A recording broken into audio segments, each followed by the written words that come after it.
अस्सलाम वालेकुम नाज़रीन, मैं हूं शाहिद अब्बासी। कुछ अहम तरीन ख़बरें सामने आई हैं।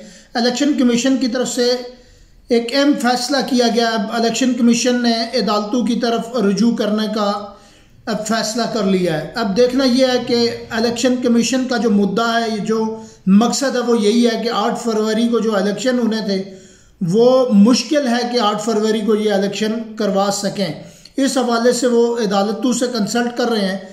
अब मसला ये दरपेश है कि मुख्तलिफ मुल्क के अंदर जो हालात पैदा हो गए हैं, सिक्योरिटी के भी इशूज़ हैं, इलेक्शन कमीशन को और भी बहुत सारे पॉलिटिकली जो क्राइसिस हैं उनका भी सामना है। कुछ ऐसे मूवमेंट चली कि जहाँ पर चीज़ों को इलेक्शन कमीशन को कंट्रोल करने में खासी दिक्कत महसूस हो रही है। तो इस हवाले से इलेक्शन कमीशन की जो अभी अपडेट आई है कि वो अदालत की तरफ रुजू करेगा और फिर फैसला करेगा कि आया ये जो 8 फरवरी का इलेक्शन है ये मुमकिन है या नहीं।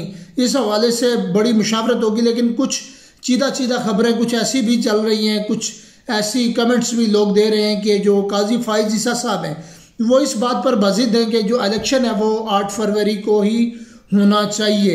लेकिन फिर देखते हैं कि क्या फैसला होता है, क्या किस तरह इन चीज़ों को इलेक्शन कमीशन कंट्रोल करता है। क्या इलेक्शन कमीशन के हक़ में ये फैसला होगा या नहीं, या 8 फरवरी को ही इलेक्शन होंगे या फिर इस डेट को आगे शिफ्ट किया जाएगा। इस सारी सूरत हाल को मद्देनज़र रखा जाएगा। लेकिन पाकिस्तान तहरीक इंसाफ के लिए खुशाइन खबर ये है कि जिन लोगों के कागजात मुस्तरद हो रहे थे या कर दिए गए थे या ऐसी कोई सूरत हाल का सामना था, उसमें मुतअद्दिद लोगों के जो कागजात हैं वो मंजूर होना शुरू हो गए हैं। और ये तकरीबन चीज़ें इस हद तक पाकिस्तान तहरीक इंसाफ के लोग मुतमईन हो चुके हैं कि वो अब इलेक्शन में मैदान में उतरेंगे और उसी दिन 8 फरवरी को ही अगर इलेक्शन हुए तो फैसला होगा कि कौन मैदान मारेगा। अब मुल्क में बड़ी अजीब सूरत हाल है, एक ऐसी कैफियत है और ऐसा एहसास तरीन जो इलेक्शन होने जा रहा है कि इस मुल्क का यही इलेक्शन ही तकदीर का फैसला करेगा।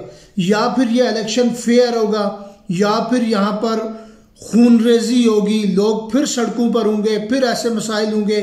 जो पाकिस्तान आर्मी है वो भी इस टाइम बड़ी कॉन्शियस है इस इलेक्शन को लेकर, क्योंकि आर्मी के ऊपर बड़ा क्रिटिसाइज़ किया गया, बड़ी तनकीद की गई, इदारों को बीच में लाया गया। बार बार कह रहे थे कि जो इस्टेब्लिशमेंट है उसका सियासत में इन्फ्लुएंस है।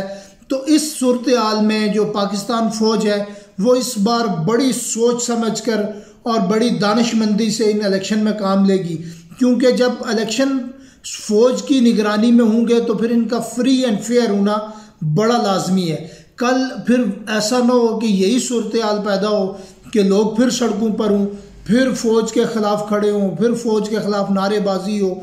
इसलिए पाकिस्तान आर्मी जो है इस मामले को लेकर बड़ी सीरियस है और कुछ मीटिंग्स भी हुई हैं पिछले दिनों और उन सब चीज़ों के ऊपर गौर किया जा रहा है कि इन इलेक्शंस को कैसे किस तरीके से साफ शफाफ और फेयर बनाया जाए।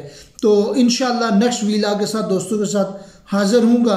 तमाम दोस्त दुआओं में याद रखिएगा। तब तक के लिए दीजिए इजाज़त। बहुत शुक्रिया।